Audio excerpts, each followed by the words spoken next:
D'accord. Bonjour, Vincent Duhem de Jeune Afrique.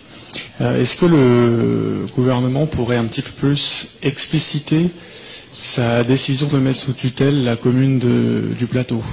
Merci. Ok, d'autres questions?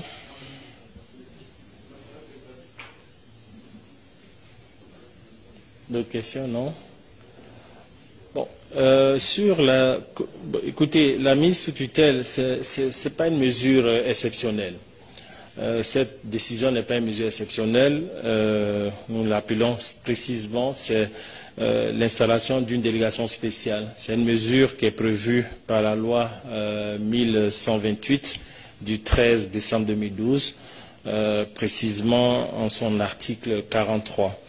Je disais que ce n'était pas une mesure nouvelle puisque déjà en 1991, si ma mémoire est bonne, il y a eu la commune de Bonoua et de Saïwa ont, je dirais, bénéficié de cette disposition particulière qui est prise généralement lorsque une situation spécifique de crise est observée dans une municipalité, situation qui pourrait empêcher la continuation des prestations aux usagers.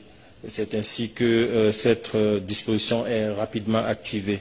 Et donc, pour précisément la commune du Plateau, cette disposition rentre dans ce cadre et c'est une mesure conservatoire en plus. Vous vous souviendrez que le procureur de la République a été saisi à plusieurs occasions, 2 fois plus précisément. La première fois avant les élections municipales et après les élections municipales relativement à des soupçons de mauvaise gestion au niveau de la mairie du Plateau. Et le conseiller municipal, qui n'est pas encore maire, le conseiller municipal Oyo, d'ailleurs a été nommément cité. Pour éviter un mélange du genre, il a été prévu que justice se fasse et que la procédure judiciaire aille jusqu'à son terme. Donc c'est tout à fait normal que la situation s'exprime ainsi. Nous souhaiterons profiter de ce micro pour lancer un appel à ces différentes personnes, si tant est qu'il n'y a rien à cacher, qui se rendent disponibles auprès du procureur de la République, qui pourra les entendre et faire passer à une autre étape de la procédure et pour que le conseil s'installe tout à fait normalement. Donc nous n'avons véritablement rien à cacher ici, c'est véritablement l'exécution d'une procédure judiciaire normale. Nous cherchons tous l'égalité de tous devant la loi.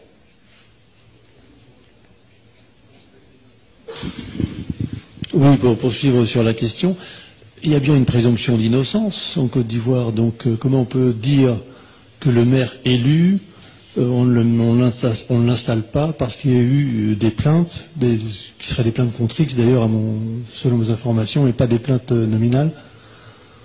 Comment on peut l'empêcher d'accéder à sa fonction alors qu'il n'a pas été condamné, si tant est qu'il sera condamné? Déjà, un élément de clarification, le maire il n'est pas élu. C'est le conseil municipal qui a été élu. Et après, le conseil se réunit et désigne son maire. Donc il est un conseiller comme tout autre individu dans le conseil municipal. Donc c'est un élément de clarification très clair à apporter. Et installer un conseil municipal dans un tel contexte pourrait laisser le conseil dans une situation qui pourrait freiner l'exécution de la mission judiciaire. Donc c'est un peu ça qu'il faut arriver à canaliser et c'est ainsi que légitimement l'autorité a pris la décision d'activer la délégation spéciale qui n'est que de courte durée, le temps que la justice fasse ses preuves et puis ensuite les uns les autres pourront acter pour les positions auxquelles ils ont droit. Excusez-moi. Une dernière précision, ce que vous voulez dire clairement, c'est que le conseil municipal n'a pas pu siéger et installer le maire entre le 13 décembre et le 31 décembre parce qu'il y avait des soupçons de détournement à l'encontre du maire élu. Est-ce que c'est ce que vous dites? Ce n'est pas un maire élu. Il n'est pas élu, c'est le conseil municipal qui est élu. Notre disposition nationale est claire à ce niveau. c'est le conseil qui est élu et après le conseil se réunit pour désigner le maire, voilà, du conseil, voilà, qui va acter. Vous avez eu l'exemple récemment dans une des communes où la tête de liste n'a pas été choisie par les conseils municipaux pour être maire. Donc c'est un élément très clair.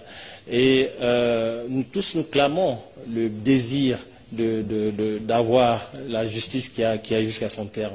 Mais écoutez, laissez la justice faire ses preuves et je vous renvoie dans ce cas à la déclaration du procureur de la République sur le sujet qui est suffisamment clair. Donc si tant est qu'il n'y a rien à se reprocher de la part des uns et des autres, mais qu'ils se rendent disponibles auprès du procureur de la République.